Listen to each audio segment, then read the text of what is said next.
हम लोग पिछली क्लास में पी ब्लॉक एलिमेंट्स के बारे में हम लोगों ने अध्ययन किया था और उसमें हमने पढ़ा था पी ब्लॉक एलिमेंट्स क्या होते हैं, है ना। इसके बारे में कंटिन्यूएशन में हमने पिछली क्लास में हमने पढ़ा था।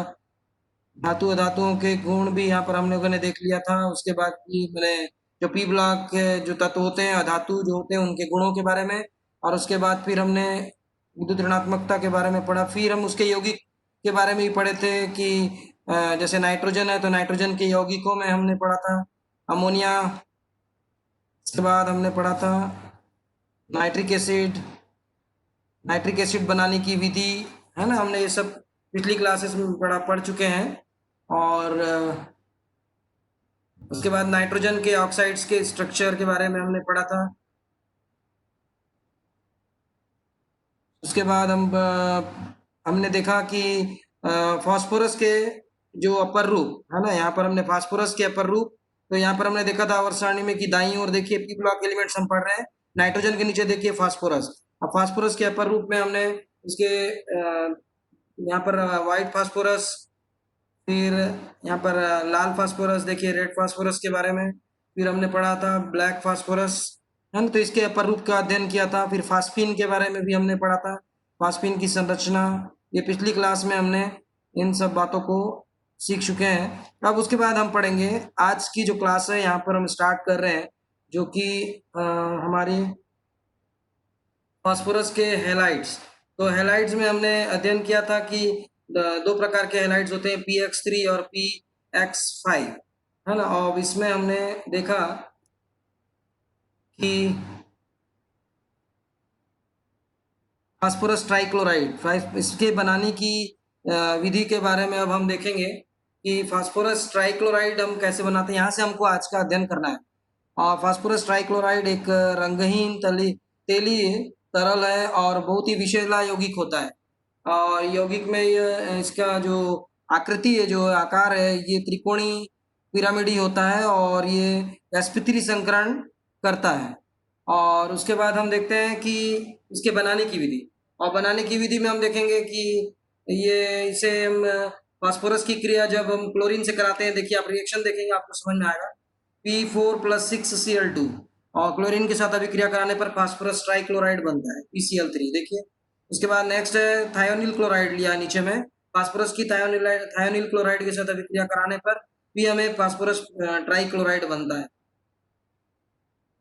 तो ये बनाने की विधि आप लोग पॉइंट्स लिखते जाइए, नोट्स जब बना रहे हैं बनाएंगे तब उस समय पॉइंट्स रहेगा तो आप उसको अच्छे से नोट्स लिख पाएंगे बुक देख करके भी। तो यहाँ पर बनाने की विधि मैंने दो बताई। एक तो बता रहे हैं कि फास्फोरस की क्लोरीन से क्रिया जो डायरेक्टली PCl3 या फास्फोरस ट्राइक्लोराइड बनाता है, और दूसरा विधि हमने देखा कि फास्फोरस जो है वो थायोनिल क्लोराइड से क्रिया करता है तो PCl3 बनता है। उसके बाद हम देखेंगे इसके रासायनिक गुण। PCl3 जो है या फास्फोरस ट्राइक्लोराइड जो है वो हाइड्रोलिसिस होने पर H3PO3 देता है। H3PO3 मैंने फास्फोरिक एसिड देता है ना। यहाँ पर हम देख रहे हैं, देखिए H3PO3 + 3HCl, 3 हाइड्रोक्लोरिक यहाँ पर जो परमाणु ये निकल जाते हैं। उसके बाद फिर 3 हाइड्रोक्लोरिक अणु निकल जाते हैं। यह कार्बनिक यौगिकों के साथ क्रिया करने पर, देखिए यहाँ पर कार्बनिक यौगिकों के साथ क्रिया करने पर क्लोरो डेरिवेटिव्स बनाते हैं, जैसे कि एथिल अल्कोहल है। एथिल अल्कोहल से PCl3 अगर क्रिया करेगा, ये देखिए कार्बनिक यौगिक एथिल अल्कोहल दिखाई दे रहा है यहाँ पर, तो PCl3 अगर फास्फोरस ट्राइक्लोराइड से कभी क्रिया करता है तो यहाँ पर देखिए एथिल क्लोराइड, ये है क्लोरो डेरिवेटिव्स जो बोल रहे हैं, ये है एथिल क्लोराइड बनाता है और फास्फोरिक एसिड अलग हो जाता है। फिर हम देखते हैं इसका दूसरा एक जो यौगिक है वो है फास्फोरस पेंटाक्लोराइड। और फास्फोरस पेंटाक्लोराइड एक पीले सफेद इसका जो रंग है वो पीला सफेद रंग का होता है। और इसमें हम देखते हैं कि ये पानी के प्रति संवेदनशील ठोस है, और यह कार्बन टेट्राक्लोराइड, कार्बन डाइसल्फाइड और बेंजीन डाइएथिल ईथर में घुलनशील है। इसकी विलेयता के बारे में हम देख रहे हैं कि carbon tetrachloride, carbon disulphide, benzene और थायोनिल ईथर में घुलनशील है।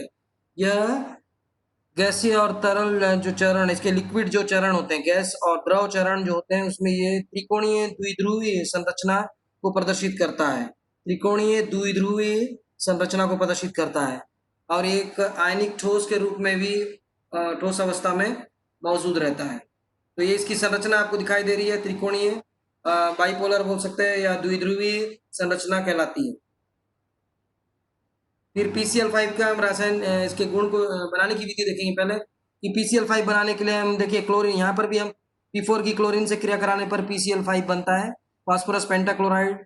और उसके बाद हम देखते हैं अगले वाले में कि थायोनिल क्लोराइड के साथ में भी P4 की क्रिया कराते हैं तो PCl5 बनता है। तो हम देखिए अभी पिछले वाले रिएक्शंस में देखे थे कि क्लोरीन से और थायोनिल क्लोराइड से हम जब क्रिया कराए तो फास्फोरस ट्राइक्लोराइड बना, वैसे ही यहाँ पर भी फास्फोरस पेंटाक्लोराइड बनाने की विधि में भी दोनों सेम है, फास्फोरस से क्लोरीन की क्रिया और फास्फोरस से थायोनिल क्लोराइड की क्रिया, ये बनाने की विधि हुई। अब उसके रासायनिक गुण में हम देखते हैं कि जो PCl5 है इसका अगर हाइड्रोलिसिस करते हैं तो POCl3 बनाता है। ऊपर में देख रहे हैं आप POCl3 बनाया है। POCl3 जो है ये फिर वाटर से फिर इसको हम रिएक्शन करवाते हैं, तब यहाँ पर फास्फोरिक एसिड मिलता है, देखिए H3PO4। आपको क्लियर होगा, फिर से बता रहा हूँ। PCl5 जो है इसका हाइड्रोलिसिस करने पर POCl3 बनता है। अब POCl3 जो है इसको फिर वाटर से हम फिर रिएक्शन कराते हैं तो यहाँ पर फास्फोरिक एसिड बनता है। और ये इंपॉर्टेंट रिएक्शन है, इसके रिएक्शंस जो है बीच से पूछे जाते हैं एग्जाम में। अब फास्फोरस किसी सिल्वर धातु से देखिए क्रिया करने पर, ये देखिए फास्फोरस पेंटाक्लोराइड जब सिल्वर धातु से क्रिया करता है तो AgCl या सिल्वर क्लोराइड बनाता है और PCl3 बाहर होता है। उसके बाद हम देखते हैं कि कार्बनिक यौगिकों के साथ अभिक्रिया करने पर, यहाँ पर देखिए हमने PCl3 के साथ भी देखा था एथिल क्लोराइड बनाता है, यहाँ पर भी देखिए एथिल अल्कोहल जब PCl5 से क्रिया करता है तो एथिल क्लोराइड बनता है। फिर है फास्फोरस हैलाइड के उपयोग। अभी हमने देखा PCl3, PCl5, फास्फोरस ट्राइक्लोराइड और फास्फोरस पेंटाक्लोराइड। ये जो क्लोराइड्स होते हैं या जो भी हैलाइड है, ये किनके उपयोग क्या है? इनका उपयोग क्लोरीजिंग एजेंट लिखा हुआ है यहाँ पर, तो क्लोरीनेटेड एजेंट के रूप में, मतलब जहाँ पर क्लोरीन के साथ में इसका हम एक एजेंट के रूप में उपयोग करते हैं। उसके बाद दूसरा एक लिखा हुआ है फास्फोरस एसिड, क्लोरोएनाइड्रस और फास्फोरिक एसिड डेरिवेटिव्स के निर्माण में, मैंने कई सारे यौगिकों के निर्माण में भी हम इन हैलाइड्स का उपयोग करते हैं। उसके बाद इसे आर्गोफास्फोरक कीटनाशक के रूप में, मैंने जल उपचार एजेंट, चिकनाई तेल और पेंट एडिटिव्स बनाने के लिए पेंट में और पानी के शुद्धिकरण में और कीटनाशक के रूप में भी और तेल की चिकनाई के लिए भी इसका उपयोग किया जाता है फास्फोरस के हैलाइड्स का। ये फास्फोरस के जो इनके ऑक्साइड्स हैं उनके हम देखिए यहाँ पर फास्फोरस के ऑक्साइड्स का जो की संरचना, इस संरचना पे कई सारे क्वेश्चंस आते हैं, इसलिए आपको फास्फोरस के जो ऑक्साइड्स हैं उनकी संरचना देखिए। यहाँ पर आप देखिए ये नीचे की ओर देखिए, जो फर्स्ट है उसके नीचे वाले में यहाँ पर देखिए H3PO3 लिखा हुआ है, इसकी संरचना आप देखिए ऑर्थोफॉस्फोरस एसिड H3PO3। और जस्ट उसके ऊपर वाला देखिए H3PO4 होगा। यहाँ पर देखिए किस प्रकार से संरचना आपको बनाना पड़ेगा आपके फिर नोटबुक में। और जो तीसरी संरचना है यहाँ पर हम देखते हैं कि H4P2O7 इस प्रकार की संरचना दिखाई दे रही है, और H3PO2 हाइपोफॉस्फोरस एसिड।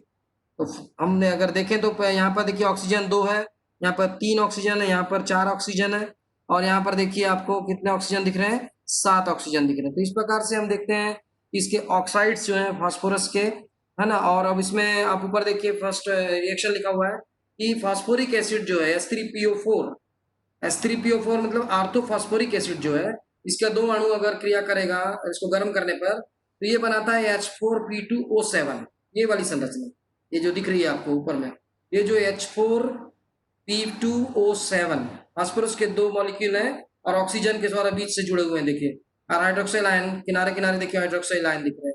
इस प्रकार से हम देखते हैं कि H4P2O7 की संरचना और उसके बनाने की विधि, और ये 250 डिग्री सेंटीग्रेड पर ये बनता है, टेट्राबेसिक एसिड कहलाता है ये। इसके बाद हम देखेंगे, ये देखिए ऑक्सो एसिड्स में आपको इसमें H3PO2 कैसे बनाते हैं उसके बारे में दिया हुआ है। यहाँ फास्फीन की क्रिया आयोडीन और वाटर से करने पर यहाँ पर देखिए H3PO2 बनता है। और संरचना वेरी इंपॉर्टेंट है, मैं शुरू से बोल रहा हूँ कि आपको ऑक्सी एसिड की फास्फोरस के ऑक्सी एसिड्स की संरचना आपको बनाने आते ही एग्जाम में, तो इसलिए संरचना को ध्यान में रखिए। H3 किस प्रकार से हाइड्रोजन और ऑक्सीजन किस प्रकार से जुड़ा हुआ है फास्फोरस से। तो ये H3PO2 की संरचना है। उसके बाद हम देखते हैं फास्फोरस ऐसी H3PO3, और इसकी संरचना मैं दिखा चुका हूँ। H3PO3 की संरचना आप एक बार फिर देख लीजिए यहाँ पर, H3PO3 इस प्रकार से। तो ये जो संरचना है और इसकी बनाने की विधि कि हम देख रहे हैं P4O6 को अगर वाटर के साथ गर्म करेंगे तो ये H3PO3 बनता है। तो ये यहाँ तक हम देख रहे हैं कि फास्फोरस के ऑक्सी एसिड्स किस प्रकार के होते हैं और इनकी संरचना क्या होती है। आप इस डायग्राम को अपने नोटबुक में बना लीजिए। इसके बाद हम पढ़ते हैं आवर्त सारणी में। आप देखिए 16वां जो ग्रुप है, देखिए 16वां ये दिख रहा है यहाँ पर, है ना, 16 नंबर पे जो दिख रहा है। इसके नीचे अभी हमने 15वें ग्रुप में यहाँ पर पढ़ा था नाइट्रोजन और फास्फोरस के बारे में। अब आपको समझ में आएगा 16वें ग्रुप। यहाँ 16वां में देखिए 6A लिखा है, 6A है ना, 6A जो ये वाला जो ग्रुप है, इसमें हम ऑक्सीजन और हमें सल्फर के बारे में यहाँ पर अध्ययन करना है, ऑक्सीजन और सल्फर के बारे में। ये देखिए अब ऑक्सीजन यहाँ पर ग्रुप 16 में देखिए हमको पढ़ना है ऑक्सीजन, जो कि 6A ग्रुप में है। और जो उसके मतलब हमने उसे हम ऑक्सीजन फैमिली कह सकते हैं। ये वाला जो ग्रुप है इसे हम ऑक्सीजन फैमिली कह सकते हैं, जिसमें ऑक्सीजन और सल्फर और उसके बाद जो नीचे के 3 और तत्व हैं उनके बारे में हमको इसमें स्टडी करना है। तो कौन कौन से तत्व हैं देखिए, ऑक्सीजन, सल्फर, सेलेनियम, टेलुरियम और पोलोनियम। तो इन 5 तत्वों को इसमें रखा गया है। और ये जो है this can be found in nature in both free and combined state. ये स्वतंत्र अवस्था में और संयुक्त अवस्था दोनों अवस्था में नेचर में मिलते हैं। स्वतंत्र अवस्था में और संयुक्त अवस्था दोनों अवस्था में मिलते हैं। तो इसमें हमको 16वें ग्रुप में हम देखते हैं कि ऑक्सीजन और सल्फर। तो हम पहले इसके बारे में देखिए, यहाँ पर आपको क्लियर हो जाएगा कि 16 ग्रुप में कौन कौन से। देखिए दूसरे आवर्त में, देखिए दूसरे आवर्त में ऑक्सीजन, फिर तीसरे सल्फर, उसके नीचे फिर सेलेनियम है, फिर टेलुरियम, फिर पोलोनियम। तो इस प्रकार से इसके परमाणु क्रमांक देखिए 8, 16, 34, 52 और 84 दिखा रहा है। इलेक्ट्रॉनिक विन्यास भी आप देख सकते हैं।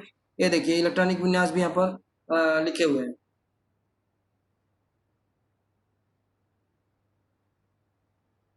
हम पढ़ेंगे ऑक्सीजन। अब ऑक्सीजन के बारे में यहाँ पर हमको आपको डिटेल्स में स्टडी करना।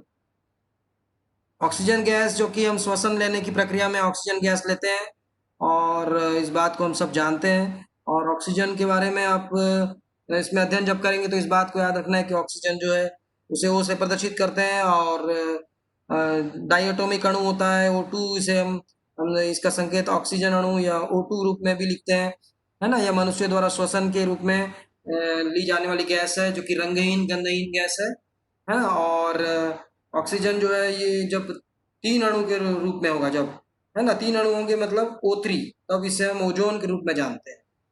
और ऑक्सीजन जो है ये कई तत्वों के साथ आसानी से जुड़ती है।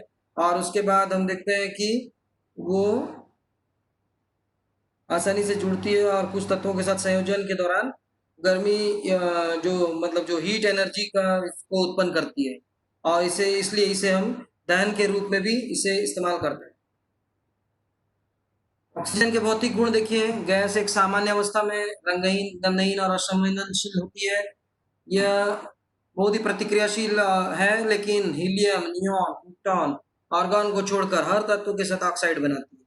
यहाँ पे कुछ गैसों के नाम दिए, अक्रिय गैसों के नाम, हीलियम, नियॉन, क्रिप्टॉन और आर्गन। तो उनके साथ में ये जुड़ करके हम देख रहे हैं कि क्या बनाती है, उनको छोड़ करके, यानी इन गैसों को छोड़ करके वो हर तत्व के साथ ऑक्साइड्स बनाती है। तो यहाँ पर हम देखते हैं कि, और यह पानी में मध्यम रूप से घुलनशील होती है। अब ट्राई ऑक्सीजन मतलब ओजोन। ओजोन जो है ऑक्सीजन का सबसे अधिक प्रतिक्रियाशील एलोट्रॉप्स होता है, जो फेफड़ों के ऊतकों को नुकसान पहुंचाता है। और ओजोन के बारे में हम जानते हैं, जो वातावरण में पाया जाने वाला ओजोन परत हम जान रहे हैं, उसमें ओजोन मतलब ऑक्सीजन के 3 अणु होते हैं। अब उसके बाद हम देखते हैं ऑक्सीजन को प्रयोगशाला में कैसे बनाते हैं। ऑक्सीजन में प्रयोगशाला में बनाने के लिए बहुत ही सबसे मतलब सुविधाजनक विधि और सबसे जो कॉमनली बनाया जाता है वो पोटेशियम क्लोरेट से बनाया जाता है। देखिए पोटेशियम क्लोरेट को जब मैग्नीज ऑक्साइड से पोटेशियम क्लोरेट को जब मैग्नीज ऑक्साइड उत्प्रेरक की उपस्थिति में गर्म किया जाता है, तब हम देखते हैं कि पोटेशियम क्लोराइड बनता है, और यहाँ पर देखिए ऑक्सीजन गैस मुक्त हो रही है। तो ये बहुत ही इंपॉर्टेंट रिएक्शन है। आप इस रिएक्शन को लिख करके रख भी सकते हैं कि प्रयोगशाला में पोटेशियम क्लोराइड को गर्म करने पर उत्प्रेरक मैग्नीज ऑक्साइड की उपस्थिति में तो ये ऑक्सीजन गैस बनती है। ये प्रयोगशाला विधि है।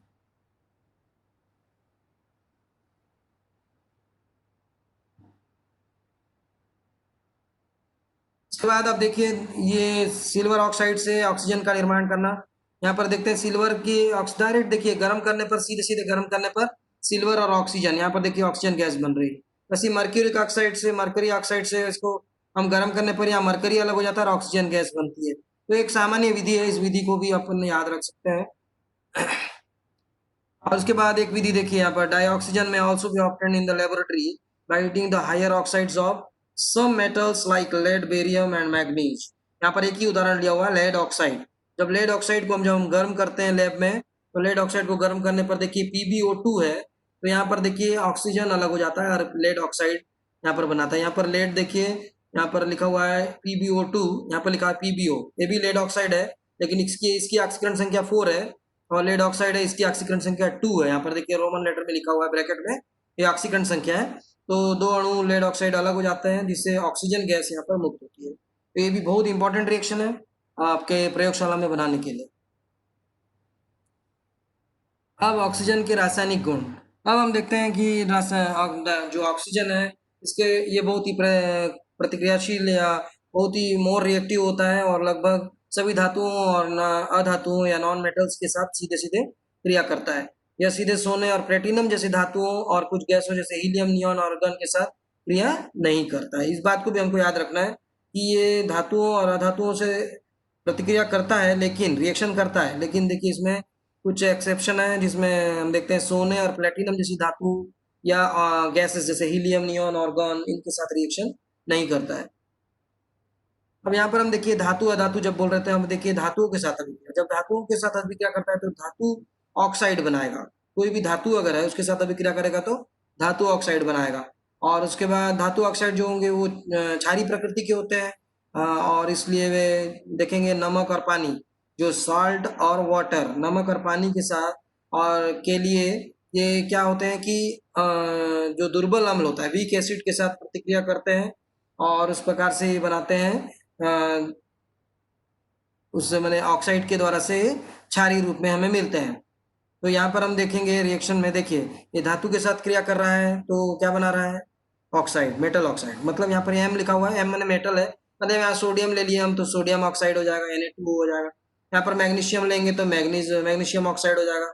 यहाँ पर हम मान लीजिए पोटेशियम लेंगे, पोटेशियम ऑक्साइड हो जाएगा। इस प्रकार से तो धातुओं के साथ ये ऑक्साइड्स बनाते हैं। अब अधातुओं के देखते हैं। अब अधातु से क्रिया, जब अधातु से अभिक्रिया होगी तो क्या होगा। जब यहाँ पर देखते हैं कि ऑक्सीजन जब अभिक्रिया करता है तो ये सल्फर जैसे कोई अधातु है और सल्फर के साथ ही जलने से सल्फर डाइऑक्साइड बनाता है। तो ये जो सल्फर डाइऑक्साइड जो होते हैं ये अम्लीय प्रकृति के होते हैं क्योंकि वे पानी के साथ अभिक्रिया करके एसिड का उत्पादन करते हैं। अब देखिए सल्फर डाइऑक्साइड की क्रिया जब हम पानी के साथ करेंगे, यहाँ पर देखिए SO2 जो बन रहा है, सल्फर ऑक्सीजन से क्रिया कर रहा है तो SO2 बना। अब ये SO2 जो है ये पानी के साथ अभिक्रिया करता है तो सल्फ्यूरिक एसिड बनता है। यहाँ पर देख रहे हैं सल्फ्यूरिक एसिड, तो सल्फ्यूरिक एसिड का उत्पादन करता है, इसलिए ये जो होते हैं प्रकृति में अम्लीय प्रकृति के होते हैं। अधातुओं से क्रिया करने पर ऑक्सीजन जो है और सल्फर डाइऑक्साइड बना रहा है यहाँ पर, और जो सल्फर डाइऑक्साइड बनता है वो वाटर से क्रिया करता है तो सल्फ्यूरिक एसिड बनाता है।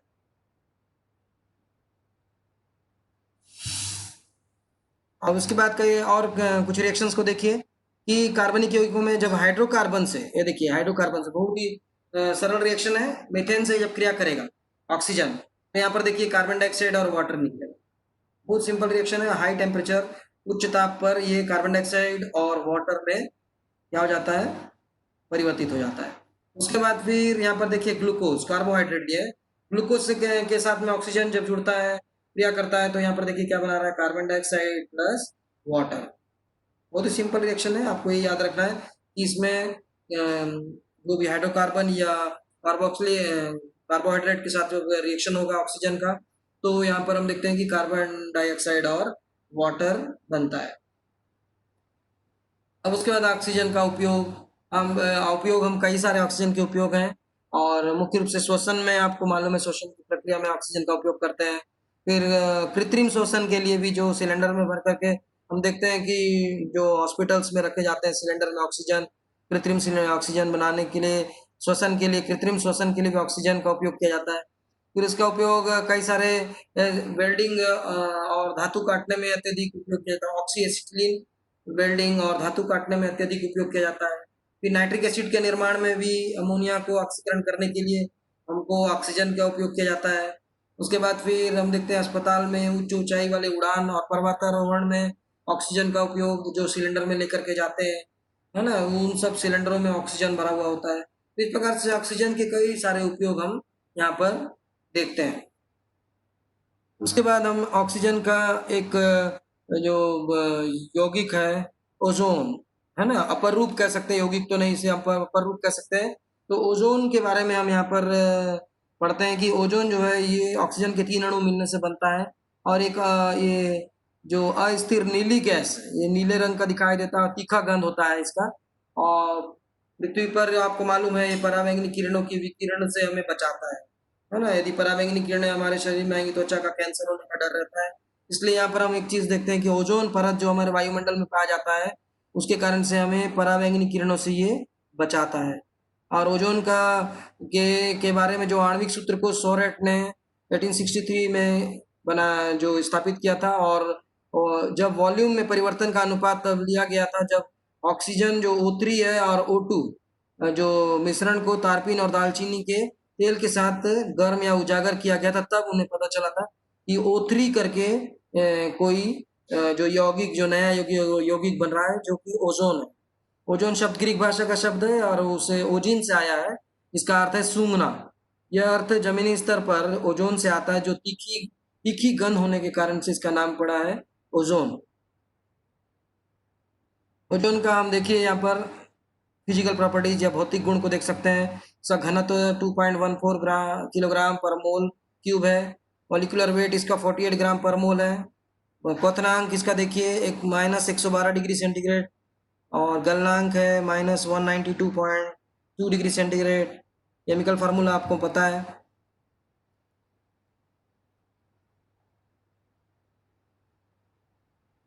उसके बाद ओजोन की संरचना हम देखते हैं कि ओजोन देखिए O3 है, तो ये देखिए ऑक्सीजन इधर डबल बॉन्ड के साथ में यहाँ 2 लोन पेयर ऑफ इलेक्ट्रॉन्स दिखा रहे हैं और इसमें प्लस चार्ज, और एक ऑक्सीजन जो है इसमें माइनस चार्ज यहाँ दिखाया जा रहा है। तो ये ओजोन की संरचना है। संरचना को आप ध्यान में रखेंगे। इसके बाद फिजिकल प्रॉपर्टीज में कुछ और फिजिकल प्रॉपर्टीज इसमें दिखा रहे हैं कि ये क्लोरीन के समान इसकी गंध होती है। यहाँ पर दिया है सिमिलर टू क्लोरीन इसका जो गंध है। और पेल ब्लू, यहाँ पर अभी हम देखे हल्का नीले रंग की गैस है ना, इस बारे में हम अभी पढ़ रहे थे। उसके बाद यहाँ विलेयता के बारे में नीचे देख सकते हैं कि ये पानी में और कार्बन टेट्राक्लोराइड और सल्फ्यूरिक एसिड में विलेय है। जल में और कार्बन टेट्राक्लोराइड और सल्फ्यूरिक एसिड H2SO4 में ये विलेय है। ओजोन की केमिकल प्रॉपर्टीज में देखेंगे कि ओजोन जो है वाटर के साथ में देखिए क्रिया करता है। यहाँ पर हाइड्रोलिसिस होने पर ओजोन H2O2 हाइड्रोजन पेरोक्साइड, हमने ओजोन हाइड्रोजन पेरोक्साइड का चैप्टर पढ़ा था उसके पहले, तो उसमें हमने देखा था कि ओजोन से वाटर की क्रिया करा के डायरेक्ट हाइड्रोजन पेरोक्साइड यहाँ प्राप्त कर सकते हैं। उसके बाद ओजोन जो है लेड सल्फाइड से, फिर देखिए यहाँ पर ओजोन का जो केमिकल प्रॉपर्टीज हम देख रहे हैं, तो उसमें लेड सल्फाइड से क्रिया करेगा तो लेड सल्फेट बनता है ना, लेड सल्फेट बन रहा है यहाँ पर। तो ये लेड सल्फाइड से डायरेक्ट ओजोन क्रिया करेगा तो लेड सल्फेट प्राप्त होता है। उसके बाद हम देखें ओजोन के उपयोग क्या है, तो ये जल उपचार संयंत्रों में ओजोन का उपयोग। तो यहाँ पर हम देखते हैं कि जो वाटर प्यूरिफिकेशन जो फैक्ट्रीज होती हैं, जो भी मैंने उसके जो इंस्ट्रूमेंट्स होते हैं उनके जो उसमें हम ओजोन का उपयोग करते हैं। उसके बाद फिर ओजोन का उपयोग आमतौर पर किए जाने वाले उपकरण जैसे फोटो कॉपियर, मैंने photocopy machine, laser printer और अन्य विद्युत उपकरणों में भी किया जाता है। और उसके बाद चिकित्सा में देखेंगे तो हम बैक्टीरिया, वायरस, कवक, खमीर, प्रोटोजोआ के प्रभाव को सीमित करने के लिए ओजोन थेरेपी का उपयोग करते हैं और ये इलाज के लिए भी उपयोग में लाया जाता है। तो आपको उपयोग बहुत ही इंपॉर्टेंट होता है, इसलिए कम से कम 2 उपयोग आपको याद रहना चाहिए। आपके जब भी आप नोट्स लिखते हैं तब आपको 2 उपयोग याद रहना, इसलिए लिख करके रखें। अभी इसके बाद हम नेक्स्ट जो टॉपिक है उस टॉपिक को हम अब बाद में पढ़ेंगे क्योंकि टाइम भी हो चुका है। यहीं तक आज पढ़ करके हम क्लास को समाप्त करेंगे। इसके बाद हम जो नेक्स्ट टॉपिक है उसके बारे में हम आपको बाद में हम बताएंगे।